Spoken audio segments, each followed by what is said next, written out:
Now in its 10th year, this is GabNet. Talk like you've never heard it before.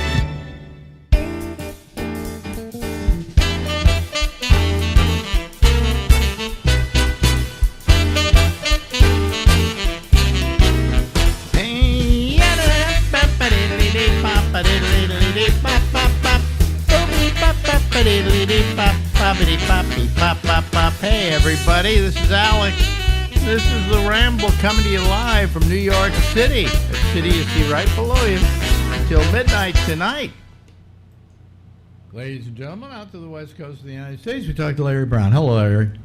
Okay, yes, back to your old hometown. Yes. Oh, by the way, what was I watching about San Francisco? I was watching something, and I think it was all about how filthy San Francisco has gotten. And I look back at my old hometown, and I was getting depressed, just really depressed. Well, I don't think it's probably any worse than any other major city at this point. Yeah, but really bad down by the Tenderloin and Union Square. Didn't San Francisco used to kind of be a refuge from all of that? Yeah, the West Coast cities used to be the cleanest. I mean, I was watching a documentary last night on the San Francisco music and the sound and everything. You know, Jefferson Airplane, Grateful Dead, and all of that. And it was, even when it was back then, and it was that whole period where they took over the Haight-Ashbury and they lived 20 people to a Victorian and whatever. It was still kind of interesting because it was so out there. And people were being so experimental about their lives, about their music and whatever, that I can only think of the other renaissance in San Francisco that took place was a few years later when I got there, and you have the comedy boom. Right, yeah. It was kind of, in other words, things could always boom there if they were unusual and different. And I miss that. That San Francisco doesn't exist anymore. No, it's kind of a bunch of tech people that don't seem to have much of a humor. Yeah, well, tech people are aren't they the downfall of that city, basically? Yeah, I think so, yeah. They cause the rents to go crazy. Because they would come in and say, I want that apartment. How much you want to pay for it? Oh, I don't care. I'm making a fortune down in Silicon Valley. What do you want I'll to give charge? you 6 months rent in advance. They want 6 months rent in advance? Some of them would offer that, so that's how they get it. Oh, okay. All right. You know. But, I mean, it just, I don't know. I just feel very sad when I see what perceptibly from here has happened to that town. Now, it may be different for you because you live there, you know. Yeah, and I didn't grow up here when you did, but I did see a book recently. There were so many neat things in San Francisco that, like this, the Flyshacker Pool was the world's largest swimming pool. That no longer exists, right? It's gone. It was like an Olympic pool, I think, is 100 meters. A Flyshacker Pool was 1,000 feet. Yeah, it was the biggest pool in the world, and it was a saltwater pool. Heated seawater, yeah. Heated seawater. I never swam in it because I didn't like going to a pool that had salt water in it, you know. Mm-hmm. I kind of felt like I was, you know, when I get into it, I would feel like a swamp, you know. And plus... Did you ever ride the old Key train? The what? The Key train. The T train? Key train that used to go across the Golden Gate Bridge. Oh, the Bay Bridge. Yes, I did. It was under the current... You have on two levels on that bridge now. The bottom level used to be the train. Yeah. And it looked like a really good system. It served all over the East Bay. And oh, yeah, it was terrific. But they needed that bottom level because traffic was getting so ridiculous. Okay? So I can't remember when they did that. I think they must have done that while I was away in the Navy or something like that. But they completely got rid of the trains, took out the tracks, put in a roadbed, and that was it, you know. Yeah, I saw a picture of the Bay Bridge. The upper deck was like two-way traffic. It was weird. Yeah, yeah, yeah. So, I mean, there were times in San Francisco where, what were some of the things I remember as a kid that just aren't even there now? I mean, I lived in North Beach, and it was an all-Italian neighborhood, okay? In fact, all my friends up and down Filbert Street, I'd go to their homes, and in the basement, they had a wine vat. Really, I'm serious. They had wine vats. And then all of a sudden, the Chinese started moving into the neighborhood and buying up all the property. And so it became essentially a Chinese neighborhood. And we moved out because our Chinese landlord wanted us to move out because he needed the place for the rest of his family. So that's when we moved to Marin County. You know, my big move. Well, my father's parents died and willed us a home in Mill Valley. Okay, he was their only son that was left, so he got the whole estate. And so they had this house in Mill Valley, and it was a nice little house. It was a simple house, and my parents felt it was too small for them to live in. That they wanted something bigger, so they moved further into Marin and bought a house there, using the proceeds from the house in Mill Valley. So that's how we got to Marin, and there I grew up. You know. What part of Mill Valley were you in? I can't remember now. We were up in the hills. I could, if you and I were in Mill Valley, I could show you where it was. You know that 3 a.m. club? Yeah, yeah. If you turn onto that road, the 3 a.m. club, go down about 3 streets or 2 streets, then turn right, and then go up into the hills a little bit. That's where we lived. So that house would probably be worth $2-3 million now. Well, I doubt if it's there anymore. The thing was, there was this whole property behind it. It was on an acre. Jesus. Yeah, and when I went back there a few years ago, there was nothing up there, right? Mm-hmm. Then they had built a road up there. They'd built houses in there. I think whoever bought the property sold off half of the acre so that they could, build homes and things like that. And all of that had changed, So, I mean, it's amazing how things change, how you go back to them. You can't buy a house in Mill Valley for under $1 million. Well, if I took you up there in a car, I'd try to find where the house was, and I don't think we could find it anymore, And what was the other thing that I used to do that it just completely changed? The whole amount of property in back of it had changed. So, things, that happens. That happens. And I just looked up my home in San Anselmo, and I did a thing on Google to see with Google Maps if I could find it. And I found the house. And it's still there, only they've extended it a bit. But, But that's where I grew up. I had a great childhood. You sound like you probably had a pretty good childhood, right? Suburban in Ohio. Yeah, it was good, though. I mean, you didn't have an alcoholic father or anything no, like that. No. I know so many people at comics, especially, seem like they had really bad parents, so I guess I was lucky. Well, do you think comedy comes out of having bad parents? I think it would stem from that, sure. Wow. Don't you? It's like people laugh to overcome adversity. I guess. I mean, I don't. God, I mean, I came from a good family. It's just me, my father, and my mother, but it was a good family. My father was quite a drinker when he worked with the bands, but then when he left being a musician, he quit drinking.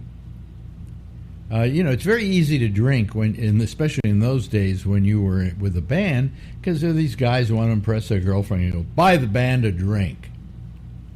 And so all of a sudden, about 5 people do that in a given night, and you're on your heels. And my father drank pretty well in those days, but he didn't get drunk. He didn't get violent.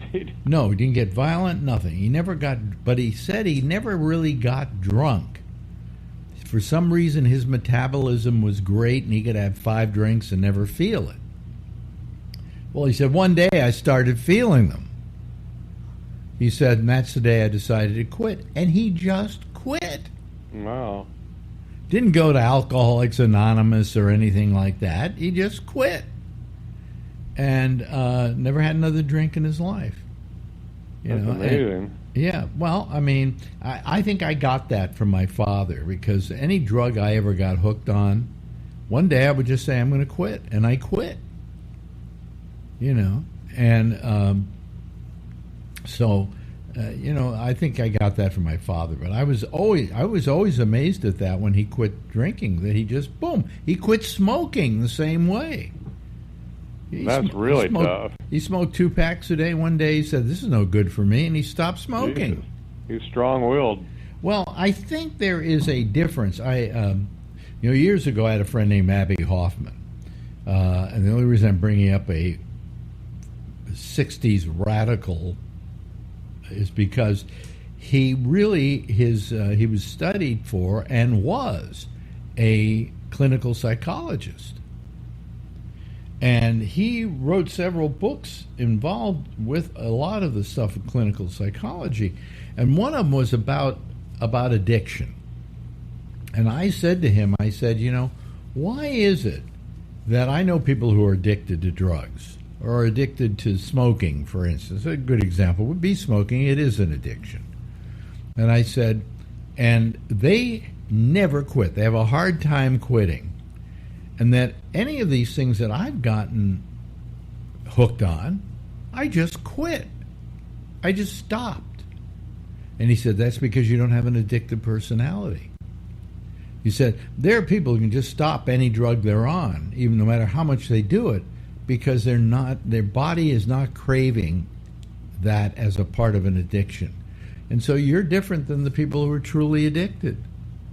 And that's why you're able to quit. Because I quit smoking, I quit coke, for the most part, I quit pot because I just stopped doing it. I'm trying to think what else I might have been addicted to. Well, cigarettes I think were probably the hardest. That's what I never smoked, but I heard that's really hard to quit. Well, I did it. I did it when I was at what do you call it, the Quake. Had a guy on, came by one day, said, how are your lungs doing? I said, my lungs are doing fine. He said, let's do a little test. I did the test. He said, your lungs are impaired from smoking. Wow. That day I went home, I thought about it, went up the street to the drugstore and bought a thing called Bantron, which were little pills you would take whenever you felt you were desiring a cigarette. And I took the Bantron for a couple of days and I quit. And one of the things that made me quit is that I didn't say, I'm trying to see if I can quit. I said, I'm going to see how long I can go without smoking. So I didn't put a challenge in front of myself. I just said, I'm going to see how long I can go without smoking. And now it's been like 45 years. So, Jesus. Apparently it worked. But I just quit, and that was the last cigarette I ever had. That's great. Yeah. And I don't know who that guy was that took that test with me, but I want to thank him. Because if I had kept smoking, I would probably not be talking to you right now. Good chance, yeah. Well, people said to me, well, I know people that have smoked all their lives and never got cancer. I said, yeah, but that's not the only thing that will kill you from smoking. There are a lot of other things. Cigarettes, believe it or not, I think I heard only accounted for 5% of all the deaths from cancer, from lung cancer. Environmental situations, all kinds of things can also attribute to lung cancer. So, but I think that guy saved my life. Yeah, and smoking can give you kidney and bladder cancer. You can get bladder cancer, you can get kidney cancer. I had one doctor, he was a urologist, and he said to me, he said, you got to have a what do you call it, where they go in and they look at your bladder, a cystoscopy. And I went, why?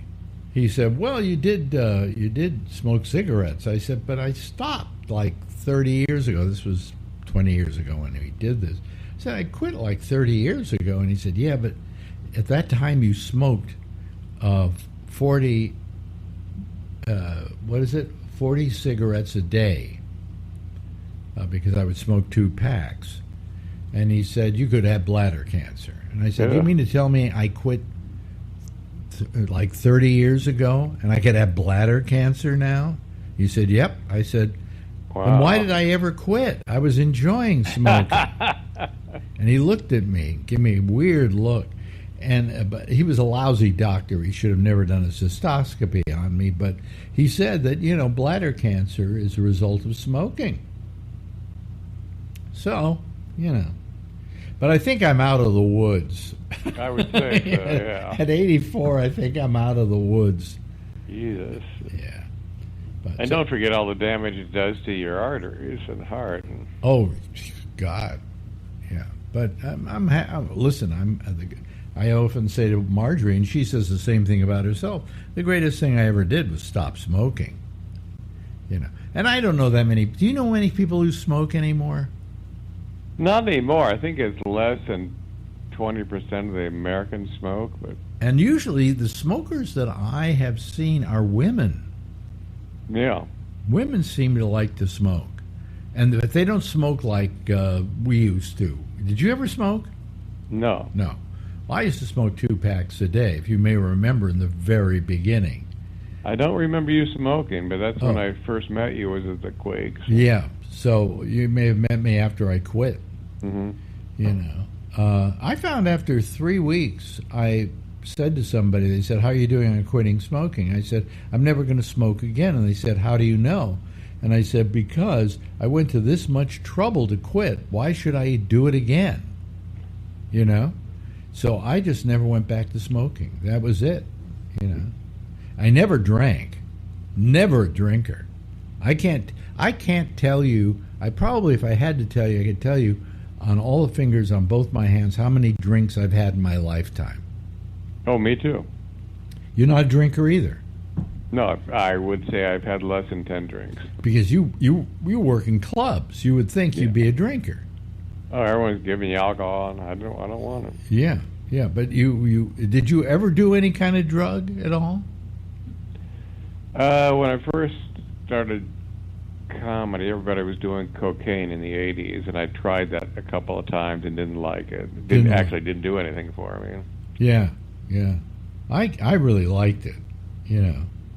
I know some people just loved it. Yeah. Yeah, I really liked it, and I used it in the morning to do a morning show to wake up. That was when I was at early days of Live 105, the first go-round at Live 105. And then when I moved to Miami, I quit cocaine. Now, I know you find that unusual. Because that's where it all was, wasn't it? Yeah, but, I lost all the people who had it. Yeah. So, and I had access to it. So I didn't do it, really. I did it once, I think, down there because I hung around with some comics and they had some. But I had decided that once I hit the Florida border, I wasn't going to have another, I wasn't going to do coke ever again. And when I came back to San Francisco, I wasn't doing coke anymore. I wasn't doing anything anymore. I wasn't smoking. I didn't drink. Nothing. I was our lives are about as exciting as Mike Pence. Well, yeah. Yes. Yeah, we have a Mike Pence kind of existence. But, geez, so I came back basically drug-free. Wasn't smoking, wasn't doing coke, didn't drink. I can't think of anything I did at that point. Maybe a little pot now and then. I never thought pot was anything to worry about. The only thing is, I would never do pot before I worked. What is hashish? Well, hashish is a form of cannabis, but it's grown in Africa, in Morocco, and it is. I've had it.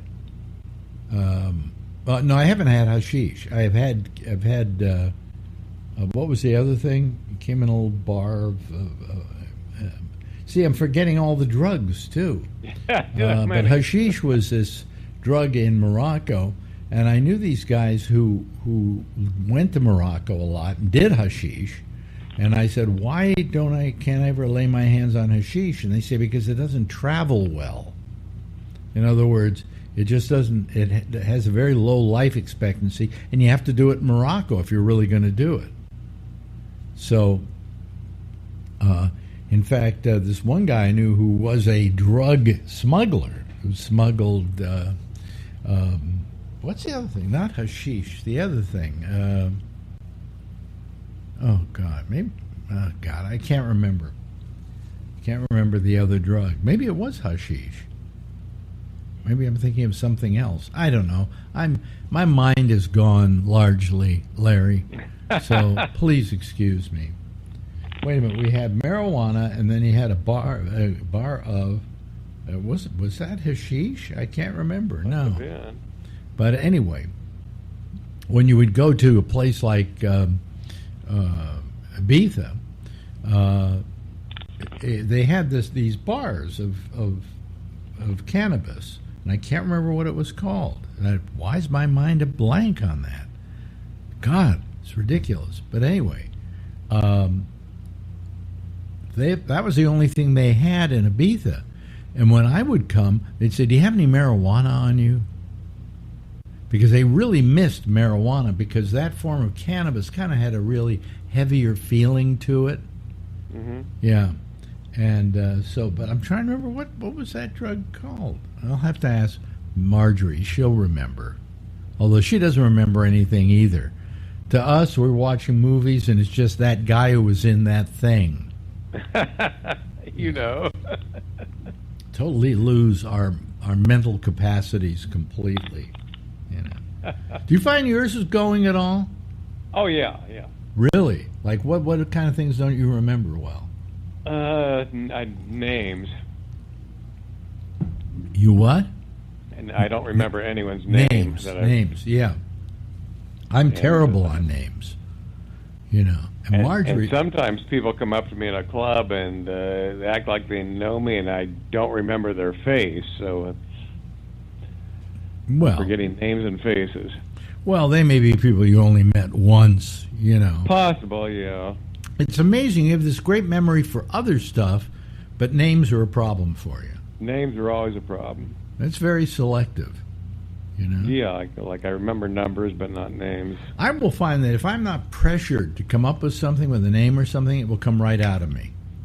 But if all of a sudden they say, who was that guy that you did that thing with, I can't remember the name. Mm-hmm. If I'm pressured to come up with a name, I can't.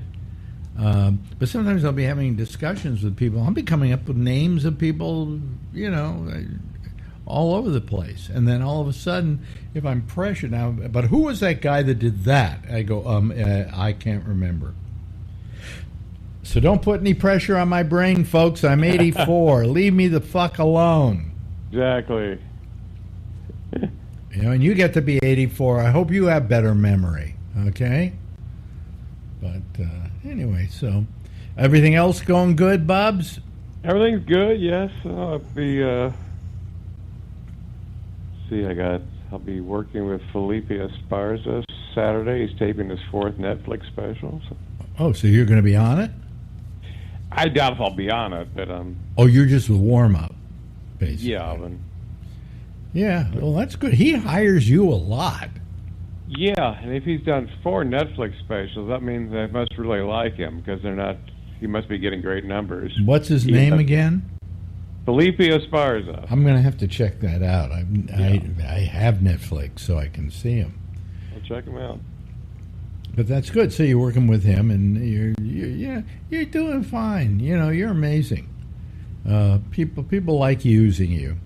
Well, at this old age, yes. And I think Steve Pearl's doing well too in Vegas. Oh, really?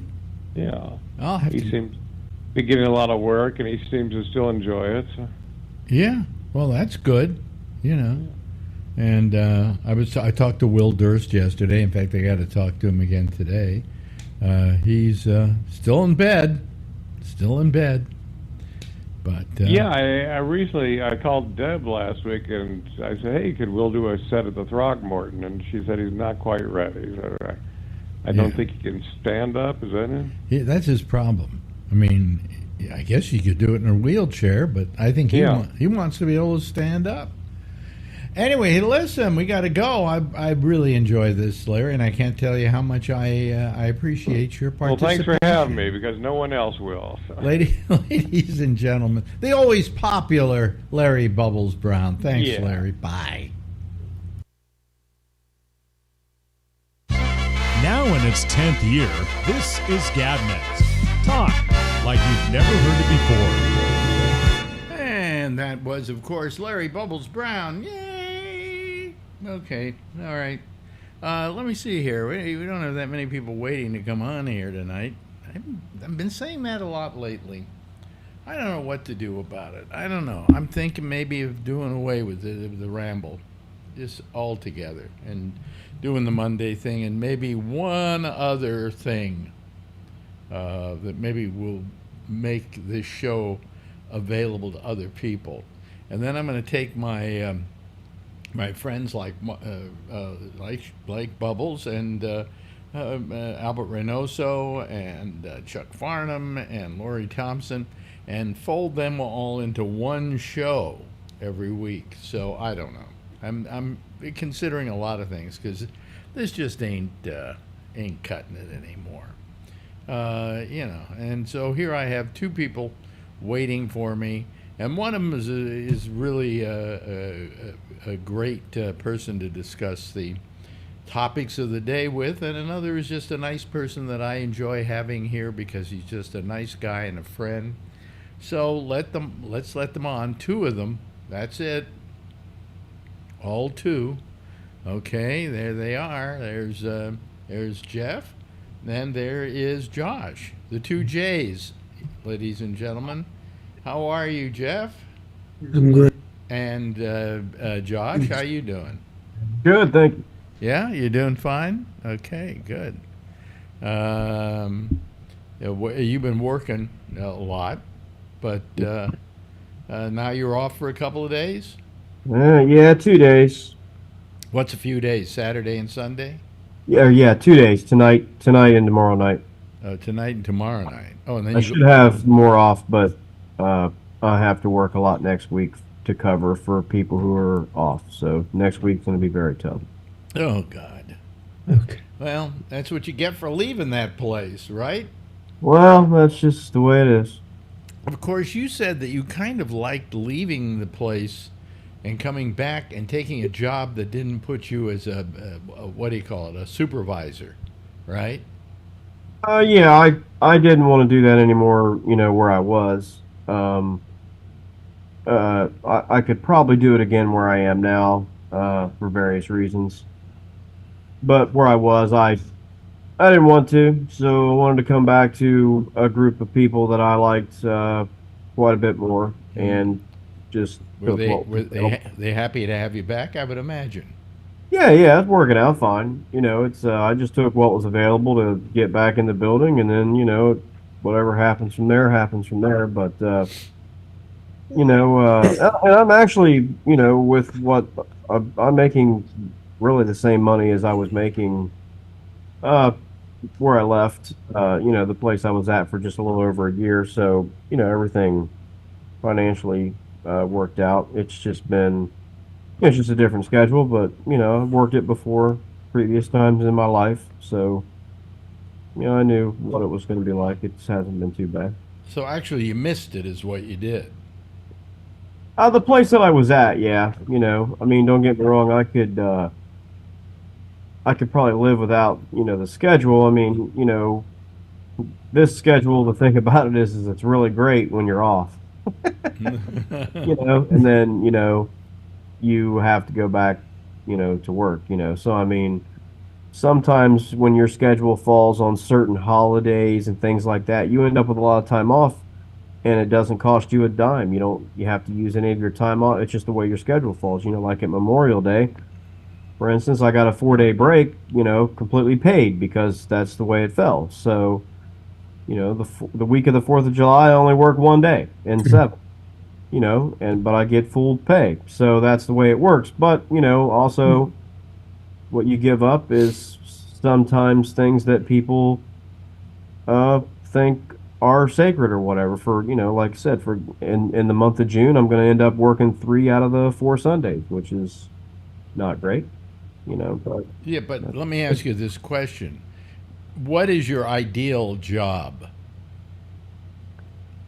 well, I mean, honestly, kind of like the job that I had before was pretty good fit. I mean, I've always worked across a couple different groups within that company. I've worked, for the maintenance and engineering side for a long time, and then I moved into what they call operations, which is the actual production side. But as part of that job, I had a very large role in the supply chain. And, I like the supply chain a lot. I mean, I like it as much as I can like a job that doesn't involve Yeah, teaching but I at think what I Harvard, for was example. asking you was if you had the ideal job, what would that job be? What do you mean outside of what I have now? I mean, In other words, tomorrow you could snap your fingers and get the kind of job you want. well, I would write books and I would teach history at a college somewhere, and it doesn't even need to be a large or prestigious college or anything like that. I'm not uh, concerned about that at all. It would be nice to get paid to talk to people about that kind of stuff on a regular basis, and then it would allow time for me to write, to turn some of my larger projects into books, basically. So Well, if you went to a college or a university, do you have a master's degree yet? I have two, yes. Yeah, so you could teach at a college. I can, yes. It is very difficult, however, to get jobs in my particular field um, without a PhD.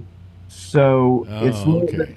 it isn't possible, but we're in a cycle right now where there are uh, a good amount of jobs available, but there are far more candidates than there are jobs. So the colleges have their pick, and they pretty much we're in a cycle right now for the last year and or 3 or 4 years, and it'll probably continue for a couple more, where they will basically just virtually look right over anyone that doesn't have a PhD. I was talking to someone the other day, the guy that wrote this book, as a matter of fact, he taught the last class that I took for a graduate certificate that I went back and got, and I was talking to him about the issue, and he just confirmed, what I said was he was just like, yeah, he's like, you have a lot more education than someone with just an MA. You went back and got a second MA, and then you got a graduate certificate on top of that. You're basically like 3/4 of the way to a PhD, and you're very capable. But the problem is when you put these apps and resumes into some college somewhere, they don't know you, they've never met you, they don't take the time to talk to you because they get 50 applicants for the job, and they just go, they flip through, and every one of them that doesn't say PhD next to their name, they literally just throw in the trash. So, I've been told in other fields like business, engineering, some of the other fields that they don't care about the PhD at all, that the MA is perfectly fine, and you can get right into it. But that's not the field that I'm in, and it's also not the field that I would want to teach in. So, Gee, well, I would love you to get a PhD, then I could call you Dr. Wheeler. well, I think you dropped off before last Saturday or whatever, but right after that, I've talked to those guys for the last couple weeks that I did get into a program that I'll start later this year that will be for a PhD, and they transferred in a good bit of it, that I had because I had done so much work somewhere else. And so they will credit me for a lot of the courses. And I'll have to take about a dozen courses and a dissertation, and they'll confirm me a PhD. And how So, long will that take you to do? I don't know, couple 3 years at least. The dissertation itself is on a timeline that you can't move up, and it's at least a year. They make you write it for at least a year, the writing and research. So there's that. And then the second equation of it is I also have to pay for it, on my own. Um, so I do need to spread it out a bit, because it's my money, and I mean I can't just shell out 2 or 3 thousand bucks for courses every, constantly every 2 months or whatever. So probably a couple 3 years, Yeah. Well, but we're getting there. I mean, because it seems like that's where your life would like to go. yeah, and it's very close. I mean, I do have some contact, good people that are in the industry. Like I said, Dr. Carpenter, who wrote that book that I showed you that I've worked with before. He knows my work on the military history side, and he's published a lot. He was in the Navy for a long, long time. He's very good friends with Admiral James Stervitas, who was on NBC a lot as their military analyst, and was the Supreme Allied Commander of NATO forces up until a few years ago when he retired. So he's very in touch with the field, and he recognizes my work, and I'm sure that in the future, there's someone that can help you with introductions and letters of recommendations and things like that. But it's just we're just in a cycle where those colleges are just so picky in that particular department in that field, that it's tough. I mean, it's just different. Every industry is different, right? Radio, broadcasting, business, so it's just where it is. But I'm working on that, so we're getting closer. Jeff? Is there any job that you could get that would pay for part of your PhD Well, do that at night or something like that? not really. I mean, there is maybe some. I mean, that's the idea in the traditional field, is for people that go traditionally. And what I'm talking about is they get out of high school, they go to college and get a BA in history, and then they get an MA in history.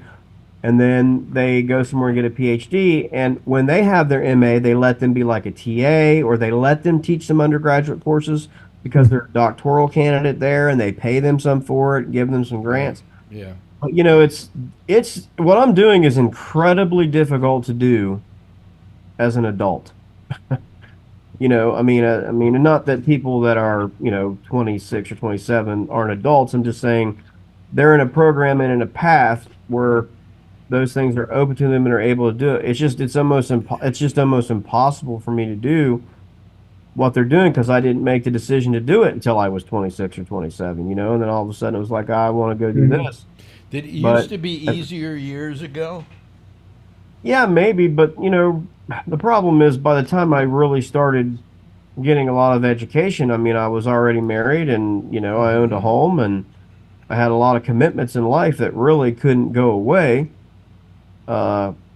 without super, enormous changes. So that made it really too difficult. It's not impossible. It's just harder. I just have to take a different path than most people. But some of these colleges now are awakening to a lot more of this kind of education, if for no other reason than the fact that my money is just as good as anybody else's. In fact, I pay cash, so they're like, yeah, that's fine. But I think they're starting to understand that not everyone has to go through that path, so they'll work with you, and they understand.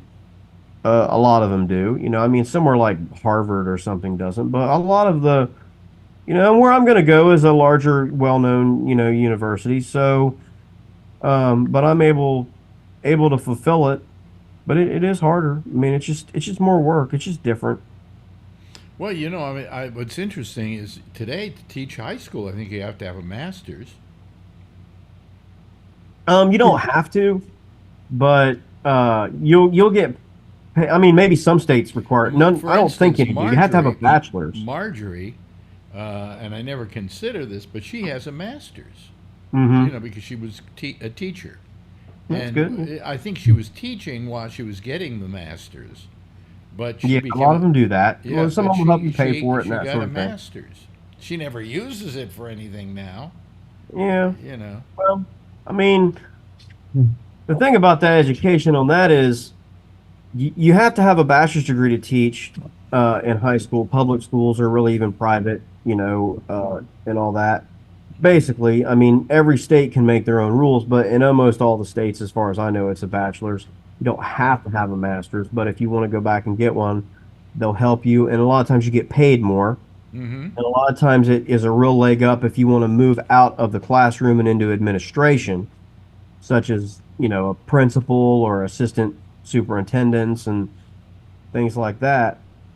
But the real holdup in a Yeah. lot of states is you have to have a license to teach. You have to have a teaching license. And that's the real holdup in my state. In order to get a license in my state, it requires a lot of like internship hours and volunteer hours where you're like in a classroom for a week at a time and you're observing and then maybe you teach with someone else watching and all that. But all that stuff is unpaid. I mean, I can't take a week of my vacation and go somewhere and teach high school kids for free and then do it. I mean, you've got to do like hundreds of hours of this, and I don't see it as worth it, to go teach in a public school where I basically am going to end up taking a $25,000 a year pay cut to start out with, because even though I have all the education and even though I have the license, I'm just a person who's never taught anywhere before, right? You know what I mean? And Yeah. they really love those people coming out of college. I mean, Well, they love them coming out of know, college. the older you get, the less people look at you. I mean, You know why? Because you're older and you expect more money.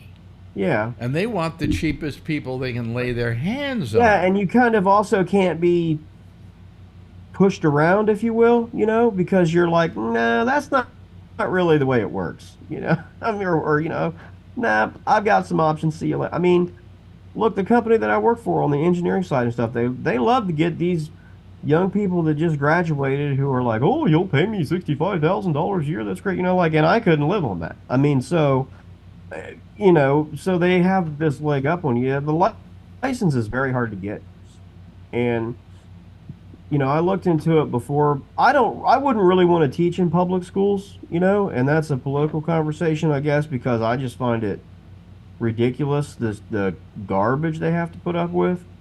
Hmm. But when I did look at the license one time before a university that offers a program where you can go get it, the gentleman told me, he's like, and he was just very honest. He's like, listen, this is what your education's in, and you're completely qualified, and you would want to teach history or social studies or government.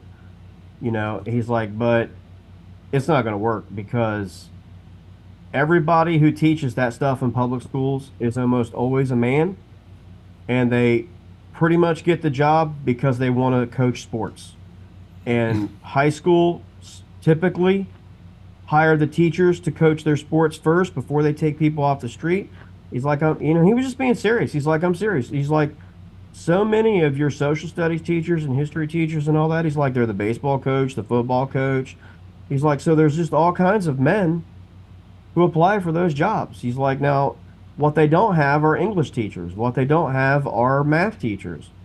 So he's like, if you want to teach algebra, I could probably get you a job a half hour after you get your license. But if you want to teach social studies, he's like, it's you and 60 other guys applying for that job. In high they don't want schools, to coach. in high schools, teachers who work as coaches, are they primarily for male sports? Are they men? And for female sports, are they female? Or are there females who coach men's sports?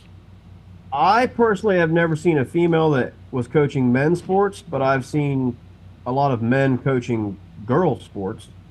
I've seen a lot of girls basketball coached by men. There's a lot of track and field coaches that are men and have purview over both the girls and boys side. Um, some schools have like lacrosse and things like that, and I've seen a lot of that coached by men, even though, on the girls' side. Softball, I've seen men coaching softball. I'm just going based around my area. It's obviously, I'm sure, different all around the country, but it was just, I mean, the guy was just very blunt. He's just like, look, I can get you into the program and you can get a license if you're willing to do all this and you can get through it. He's like, but, he's like you said, he's just like getting a job after that. He's like, you'll probably get a job, but it's not going to be it's just going to be whatever. Like, now if you wanted, like I said, if you want to teach algebra, they can't find algebra teachers. But I'm not qualified to teach that. I mean, matter of fact, I'm probably the last person on the whole planet that you would want teaching your children that. I mean, so, I mean, at least I'll admit it. I don't want to go do it as just a job. But that's what they do now. These kids go to college. They don't really graduate with degrees in a field, most of them. They get a degree in what's called like post-secondary education or a degree in education. And they will go teach somewhere, and the school systems kind of see them as able to teach multiple subjects and move them around. You don't have a lot of what they call like SMEs, like subject matter experts. Like this guy is a subject matter expert in history. He's going to teach history. They want you to be able to teach history for like 2 or 3 years, and they'll be like, hey, the English teacher is leaving. Do you want to go? They get a degree in like education. So they're kind of multifaceted. I mean, I don't personally like the model. I understand why the schools use it because they're thinking more like a business, but I really don't think our schools should be run like a business. I mean, if you go to someone to teach you something, you would try to find the most knowledgeable person that you could, right? Not just someone who was kind of trained in the exercise of following the syllabus or following the plan or whatever. Now, that's just the way that it is. I mean, and I don't know at all about it. I just have been exposed to it some. So if some of this is wrong or different states, I mean, people should call you up and tell you. Yeah. So somebody has written here. Alex's volume is very low compared to Josh, and then it says can't hear Alex. I'm looking, and I'm putting out with a nice volume, whoever that is, and then it says, is this the show? Yeah, this is it. Nobody's calling tonight. We can hear you good on the call. Yeah, I don't know. yeah, I'm sure you can. I'm looking, and I'm peeking here. So if you got a problem out there, it's with what you're listening to or what you're listening on or how you've got it mixed or something, because it isn't here. I did lower Josh's volume a bit, but so that we're equal. But I mean, we're peaking about the same. And yes, this is the show. I wonder where everybody is tonight. I wonder what the problem is. I don't know. I wonder if I should just give up. Well, I don't know. Yeah, Brian I have a little OG Reynolds says the studio sounds fine. So you see, Okay. So the I'd only like thing to make some opinions, what? some experience that a friend of mine has, and even some of the things that I've done. But this woman, who's a good friend of mine for a long time, she graduated high school and went around and started teaching aerobics classes, and also she worked for a lawyer company, and she ended up doing the finances of the company. And she did that for a long number of times until all of a sudden she's like 45 years old or something like this. And she goes, I really want to go back to college and get a degree. And she did it. She found a place that she could do it. And it would be a part-time job. And she would continue with the job with the lawyer. Okay, Mm-hmm. so she effectively had two jobs. Okay, one was to be assistant for the lawyers, and the other one is working for this university to teach you to get a degree. Or okay, and ultimately she had to get a master's degree, a traditional job, and then a master's degree. And after that, she started getting a part-time job working for a relatively small but nice uh, university. Maybe it's not a university, but maybe it's just a college, but it's a very well-known place in Connecticut. And anyway, she had a specialty that she was really good about handling, to communicating with these kids, to kind of pre teach them how to live with the rest of the world. You know, forget about Yeah. college. What are you going to be like a human being? Okay. Well, you know, we've And we've argued this for the longest time on this show, and that is that I see the idea of telling a kid who's 18 years old, now you have to figure out what you want to do for the rest of your life. yeah, And the fact is that most kids don't know at 18 what they want to do with the rest of their life. I did. I was very lucky that way. But, you know, to tell them to do that, I think we should give them a couple of years off. We should let them retire for like 3 years, 4 years, until they grow up a little bit and they have an idea of what they want to do with their lives, and not force them to go to college. You know, not that college is a bad thing, although I think it's maybe a big waste of money for some people. But it is important that people have a chance to figure out what they want to do in life and not be forced to make that decision when they're 18. Oh, I've decided I'm going to become a doctor. Well, is that really, you got the rest of your life, you know? Is that what you want to do for the rest of your life? Maybe not. Yeah. You know? well, Alan always told you that he was going to go to medical school, and he ended up becoming a doctor, not a doctor, a cop. Yeah. You know, that kind of is what you say. A couple of my friends whose children are getting their first degrees in engineering right now, and it was a 4-year program, and they did very well. And they said, you know what, we want to take an hour off, a year off, and travel a little bit, Yeah. make their decisions, even though they're thinking about they're going on for a master's program or whatever, but they don't want to do that right now. Yeah. Yep. It's not a bad idea. Well, Yeah. for instance, Oh. Josh, what did you study in college to be? Well, my undergraduate was in business management. Okay, so that's kind of what you were doing now.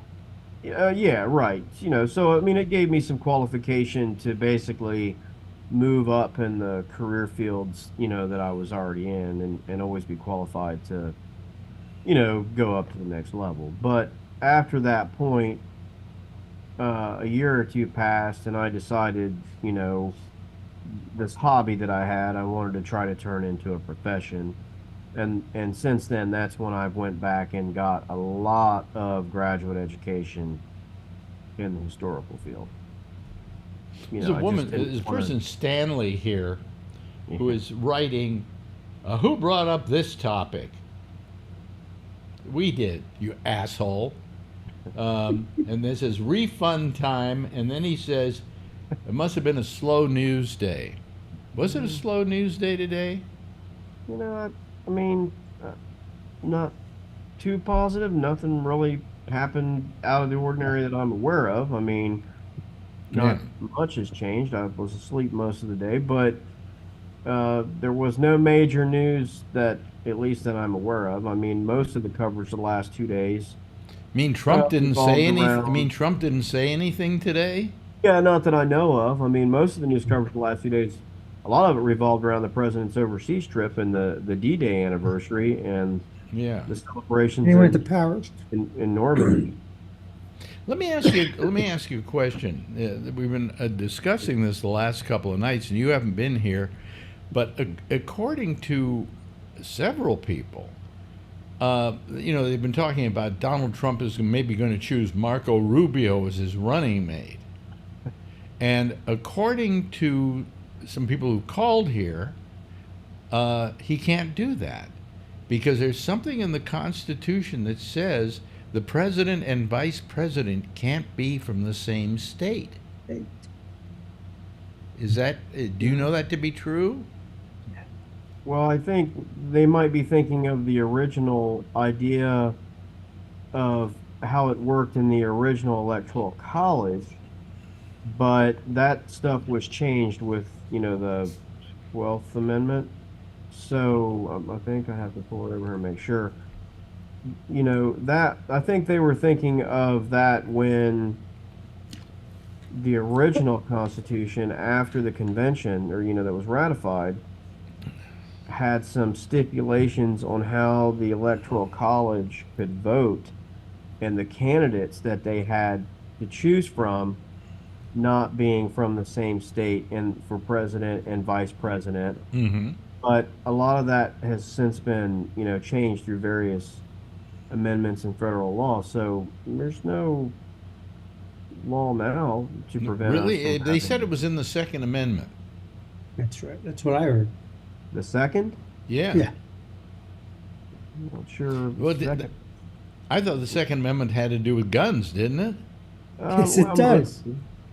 But there might be some other stuff there. There's a Pull up the language here that they might be referring to, but I mean, I think I asked Pam to take a look at it. She reread it. She goes, "Yeah, to a it does point say now. Is that." that what it says, did she say? Yeah, she said that's in there in the second opinion. So, I'm definitely not the kind of guy to read those things over. So, I'm not. I mean, the Second Amendment simply just reads that a well-regulated militia being necessary to the security of a free state, the right of the people to keep and bear arms shall not be infringed. And that's Really? it? Make sure I'm not on some kind of abbreviated copy here or whatever, but yeah, I'm not really sure what they. I mean, I think I understand what they were, thinking there, but because the original setup of the Electoral College was pretty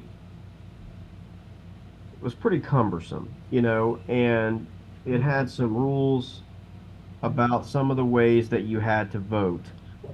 But the election of 1800 and the fact that the Electoral College drug out, a ton of ballots, I can't remember how many, like 50 plus, and it took quite a while to determine who the president would be, Jefferson or John Adams, and Aaron Burr was very close in those votes most of the time too. It just took forever.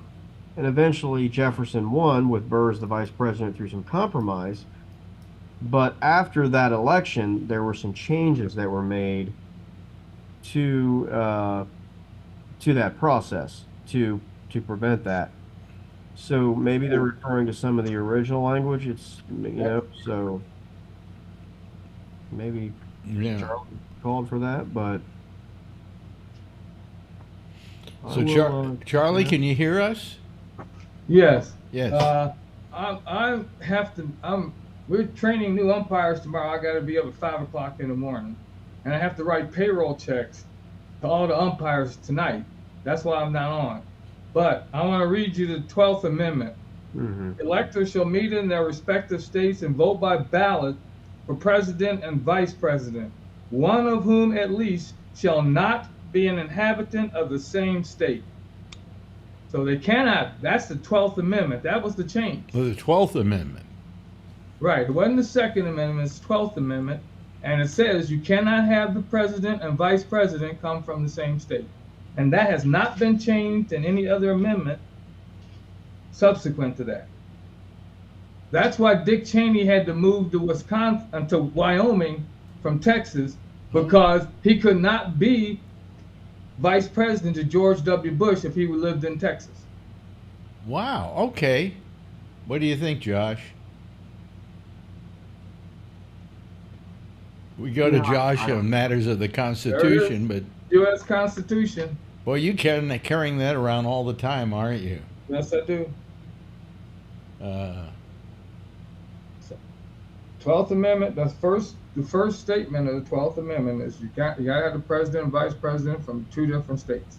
Somebody wrote here, Donald Trump's hush money conviction could be thrown out on a mistrial after a Facebook post. What? I What don't was know that anything one? about that. Well, somebody did it in your name, wrote that in your name. In my name? Yeah, Charlie. Well, that's a different Charlie, because no, I haven't been on Facebook. I haven't been reading the news. I've been working my ass off on this umpire crap because, like I said, we're training new umpires tomorrow. I got to be up at 5 o'clock in the morning. They can't train them during the day. Why do you have to be up at 5 in the morning to train? I got to get up at 5 o'clock because it starts at 7, and I got to drive across town to get there. Oh boy. Yeah. I guess because they don't. You don't sound happy. You don't sound happy about this. No, I don't like it when they do this. It drives me crazy. Yeah. So, this is time like this is when I think about it's time to quit this job. Does it pay that much? I get paid $333 a month. No, it doesn't pay that. No, it It's a doesn't. volunteer job. And you're how old? Well, you're getting Social Security. I'm 74 years old. I'm the oldest umpire in Austin right now. Really? Yeah. Do they look up to you? As far as my expertise umpiring on the field, yes, because Yeah. I've been doing this for 38 years. Well, I don't want to force you to stay here because I know you have to get up early, and I understand that. Yeah. So anyway, I'm gonna have to miss Amy tonight too because of that. Yeah, well, who knows if Amy's gonna because last night Amy's show didn't go out. Oh no. No, well, it went out, but it was only her side of the conversation. Nobody else was heard. Oh boy. All my jokes didn't go out, huh? No, none of your jokes went out. Okay. Yeah. Well, that's all right. We had fun. Yeah, well, I guess you did. That's good. Anyway, well, you get on your way and get to sleep. Okay. and Well, thanks. I just wanted to mention that. So, you must be getting a tan as well as your initial color because I'm looking at where your yeah, wristwatch you can was. see where my watch is on when I'm umpiring. Yeah. Yeah. Well, that's good. Anyway, take care, Charlie. Thank you All so right. much for Have a calling. good We one. appreciate it. Great weekend, guys. Okay, bye-bye. And we're back to 2 people. But that's okay, And Well, I talked to my source of information, yeah. and I was trying to get her to come out here and talk to you about it, but she was in the bed, halfway asleep. Oh, okay. She wasn't going to change her Well, class. Charlie, we got it. It's in the 12th Amendment. Now, In the 12th. Yeah. And what did it say? I mean, Trump, I'm sure, has some residency easily attainable in New York. Well, is he a resident of New York now, though? Technically, Well, that's why I always ask, where does he anytime he really wants. live? what? I mean, you can change residency from one state to the other in a matter of days. Yeah. I mean, he already owns a home there. I mean, all he has to do is get an identification from a different. I mean, your ID basically, determines your residency for most purposes. I mean, you don't even have to. It doesn't have to be registered to vote in New York to be a resident there. I mean, that doesn't have any. I mean, there are plenty of people that aren't registered to vote in the state they're a resident of, but I mean, that's not that much of a problem for him if that's how he wants it to go. I mean, That's right. I don't see that, it would have some sort of adverse effect on him in that way. I mean, if that's who he wants, it's easily enough changed. I mean, I don't think, I mean, the left probably shouldn't try to make too big a deal about it, because I mean, I don't see that it really changes much. But, in spirit, I think we've moved well past a lot of that, for Yeah. purposes. I don't, to us personally, I mean, laws are laws, but, I don't see, I mean, it doesn't bother me. We were talking. We were bringing up something else we were talking about last night, and I was hoping you would be there because, again, this is another question of constitutional rights. There's this whole trial going on with Hunter Biden, and one of the arguments being made is he's on trial for having filled out a federal form to get a gun, in which he said he did not have a drug habit, basically. I brought up the question, should that question be legal to ask? Because isn't that asking you to self-incriminate yourself? In other words, isn't that self-incrimination? If you're forced to admit that you have a drug problem and that you buy drugs, basically, to serve that habit? Well, I think that, I mean, that'll probably fall under a couple different avenues because, one of the things, like with unreasonable search and seizures and things like that is whether or not you have a reasonable expectation of privacy in a certain matter. I think most courts and judges would say if you're asking to buy a weapon and the states have laws that say you have to get a permit to get a weapon, you don't really have a reasonable expectation of privacy when it comes to filling out the form, because you're asking to do something that requires a permit. It's kind of like, even though this isn't an illegal act, I'm just saying, like when you go get a driver's license, I think they ask you about drugs. If I remember right, they do ask you, are you on any illegal stuff or whatever, however they word it. But they also ask you things about your medical history, like, do you have epilepsy? And some people would argue under HIPAA laws, the government doesn't have any right to. Yeah, but I think that's a reasonable question, though, if you think about it, because Right. asking you if you have epilepsy, you might have an epileptic fit while driving a car, okay? Right. And that could make you incapable of driving a car. But asking you if you do drugs is asking you to admit that you are breaking the law. Yeah, I mean, it's a, kind of a stupid question in a way because most people are going to lie on the form. Yeah, but look what they're doing to Hunter Biden as a result. Right, correct, yeah, And the other thing, too, is it's a bit, I don't know, in some ways it's probably a bit hard to pursue because I don't remember exactly how the question was worded, but for instance, like if it asked you if you were addicted to drugs and you said no, but you were using drugs, well, addiction and using drugs is two totally different, Addiction is probably, as far as I would understand it, defined by, if you stop taking it, will you have medical consequences? I mean, if you stop taking Percocet and nothing happens, you weren't addicted. Maybe you were dependent, but you weren't addicted. But if you stop taking Percocet after taking it every day for years and all of a sudden you are dry heaving and have the chills and, you have medical problems, that's, I guess, different. I mean, I'm not a doctor, they define it differently, but I'm just saying, like, practically.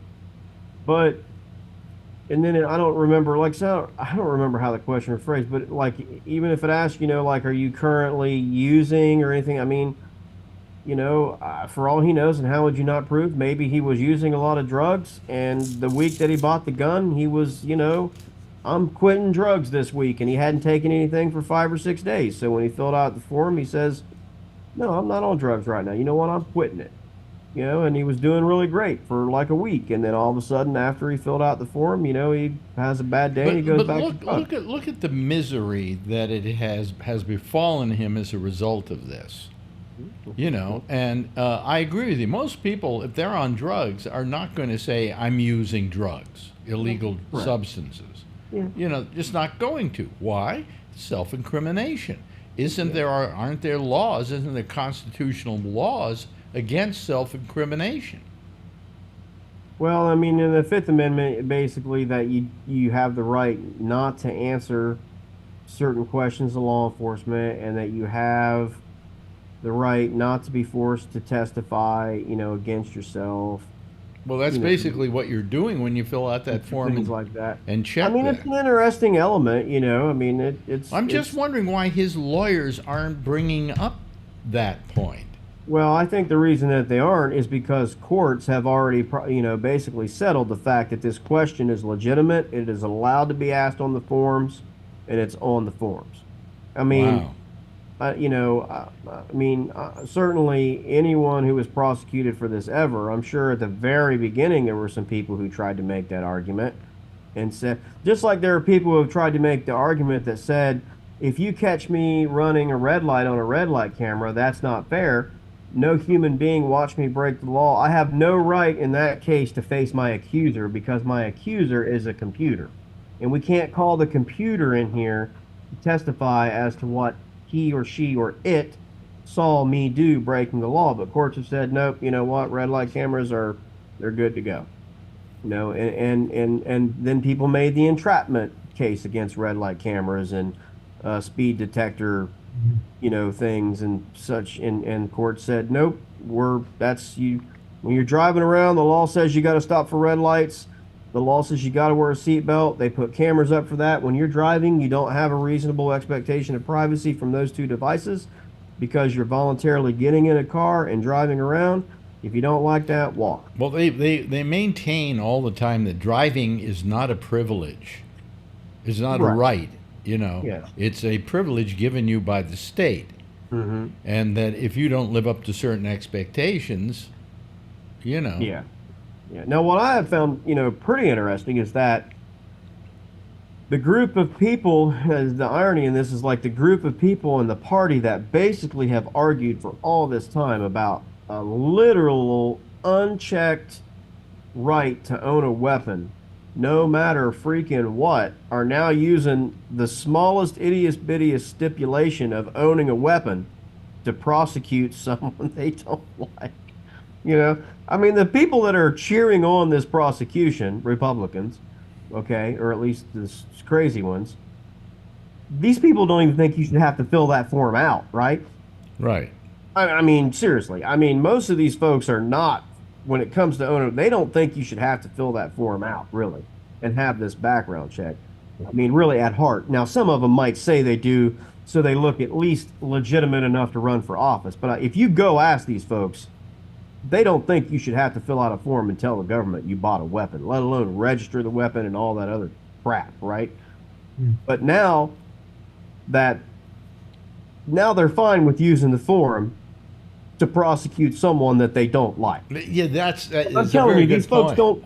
Right. But I'm just, you and I Oh, know. they'll go. Oh, we should. The Second Amendment gives us the right to bear arms, and no matter what, it's an inalienable right. Oh, by the way, Hunter Biden didn't fill this form out correctly, therefore he shouldn't have been given a gun. He bought a gun on erroneous, and blah blah blah blah blah. And they were yelling at him. And these were all the right wingers who were defending the Second Amendment. Yes, that's what I'm saying. And we just read, we just read the Second Amendment a second ago, and their argument would be, it doesn't say anything in there about whether or not you're on drugs. I mean, right? It doesn't say anything in there about that. You can be on drugs and own a weapon. Who has pressed this charge against Hunter Biden? Who's pushed it to get it done? They originally were just going to let it go. Okay. Yeah, they had and then here come the Republicans yelling and screaming. Well, these are your Second Amendment rights people who are saying we got to nail this guy because he didn't fill out the form correctly. Yeah, I mean, that's right. We don't live in a democracy. We live in a hypocrisy. Yeah, right. Yeah, I mean, I guess I don't know why, but like I just observed that really when all this got going that like the what I just found so interesting about it was the fact that it was like, man, in on any other day of the week, these folks would be like, you know what, this we don't need this for them. You need to tear those up, throw them in the shredder. If you want to buy a weapon, you should be able to walk into a store and say, I want that one. And as long as you've got the cash, and you're over 18, they should hand it to you. I know some people that would say you shouldn't even have to be 18. It doesn't say anything in the Constitution about your age, right? It just says you're a citizen, you can own a weapon. Well, a citizen is anyone who was born in the United States of America, right? Or, has gone through the process. So if you're 12 years old and you want to buy a gun... And by the way, that Second Amendment doesn't say anything about except if you're a drug user. Correct. That's what I'm saying. But now, that would be their argument. I think that we know that a lot of people would probably concede that. But now that, even past all that, now it's like, oh, he didn't fill the form out right? Shit, we got him. So, that's what I found really. And they especially want to nail him now because Trump got nailed. Yeah, well, right, yeah. And on what they see as a technicality, right? Oh, he filled a form out wrong. Well, I don't know that's exactly how I would describe it, and apparently the people of New York... Did Trump get indicted and found guilty on a, what do you call it, on a, what was the term you just used? A technicality? A technicality, yeah. Yeah, that's how they try to phrase it, bookkeeping errors or whatever. There's no proof that it was for... Well, here's the thing. Here's the thing. Legal fees, and if I sign a check and it's for something illegal, I sign the check. You don't have an excuse. It's not my dog ate my homework defense. Yeah, that's typically the way that it goes. Unless you can absolutely convince someone of unwilling participation without knowledge, you were scammed or what, but he can't do that because, as the prosecution offered evidence of, he's the guy running around telling everybody, I'm in charge here, I make all the decisions. He goes out of his way to tell people that, so and then you tied in the evidence from what's his name, his lawyer Cohen or whatever, and look, if you don't like the case, I can understand that you don't, but the fact is the case was presented to a grand jury first, who voted to say we're okay with this indictment, and then a jury second. And again, between a grand jury and a jury and its alternates, there is no way there were not some ardent Trump-loving people in those groups, right? And they still managed to get the job done. Mm-hmm. So, to me, in a system where it only takes one juror in 12 for you not to be convicted of a crime, the odds really are stacked against the state, which is why they have to prove to 12 people unanimously that you committed a crime. Well, that's why we were so amazed by the result of those 34 felony counts being found guilty, because we expected maybe some of them would be guilty, some of them wouldn't be, Right. It was unanimous. And there was, on that jury, we know because he stepped forward, a Trump supporter, a Trump voter, who voted for the indictments. I hadn't heard that, but that one guy could have thrown the whole case out, and he didn't. Right. Yeah, even if he just wanted to violate his oaths and everything, and just sit there with his arms folded, nope, and nope. Never going to happen. I'm never voting. So the chances were good that Trump would be found not guilty, or at least a hung jury, because one person wasn't voting. Yeah. And like I said, it got past a grand jury, and then it got past, a seated jury in a trial where Trump himself was able to put on a full defense with several lawyers, as many witnesses as they wanted to call, basically. And he himself would have had the opportunity to sit there and say his piece about it if he had wanted to. He cannot be denied that right. So, but he chose not to, which is up to him and his lawyers. So, Yeah, that's why I don't, this nonsense and really bullshit is what it is about, this is akin to, Castro's Cuba and, I mean, I heard some high-ranking Republican lawmakers, I don't even remember which one it was, saying, to them this was a direct equivalent. I mean, I'm verbatim here almost, to the show trials in the late 1930s and Stalin's Soviet Union, where he purged Really? all of his Oh. generals and things like that out of the military and sent them basically A to little death to gulag. a small difference they probably don't realize here is that there was a jury involved, I and mean, yeah, right. I mean, that's what I'm saying. It's just absolute. It's they keep talking terrible. about this makes us a banana republic. To begin with, half these guys that are using that term don't even know what a banana republic Right. is. Okay, that's for starters. Yeah. You know. Yeah, right. I mean, yeah, you're right. It's not it's not at all like that. But that's their talking point. And Rubio was one of the ones talking it up like that. And I mean,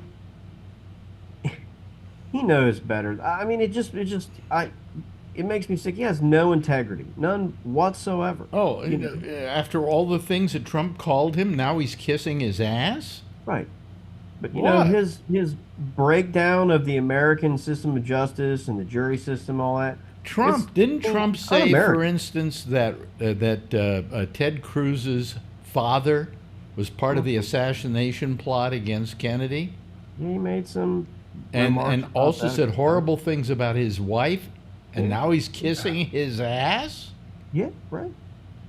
Go figure. Yeah, I mean, in a week when we're talking about a large group of men who were willing to give everything, many of whom did, and many others, scarred for life, who were willing to give everything to maintain the system of democratic governments and self-rule and freedom for the entire world.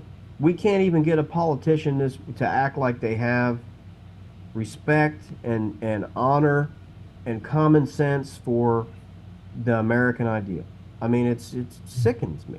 I mean, it really Well, does. I'm telling you now, It- if Trump better win this election, I'm saying this to the Republicans, Trump better win this election, because if he doesn't, I think that's it for the Republican Party.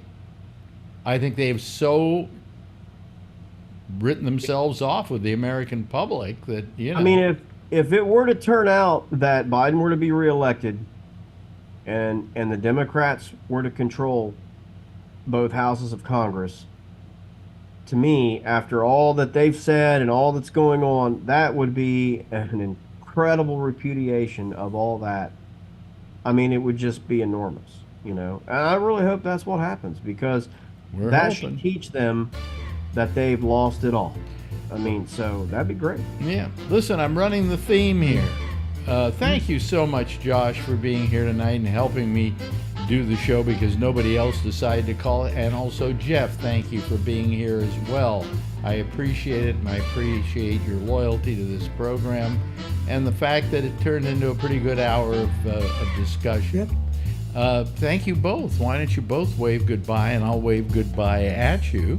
Okay? And there they go. That's our citizen panel for tonight. There's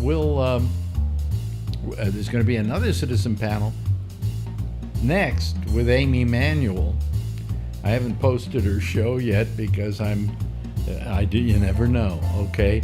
But it's up to her to do a show next, and she'll be taking your calls on Skype at Gabnet Live. I will see you on Monday with the pop-up show, where we get tons of people. The pop-up show at 4 o'clock on Facebook. And so far as whether we're going to see you next Wednesday or not, well, we'll have to see about that, because the way I feel about it, why? Nobody calls. So maybe I'll just be happy with the Monday show.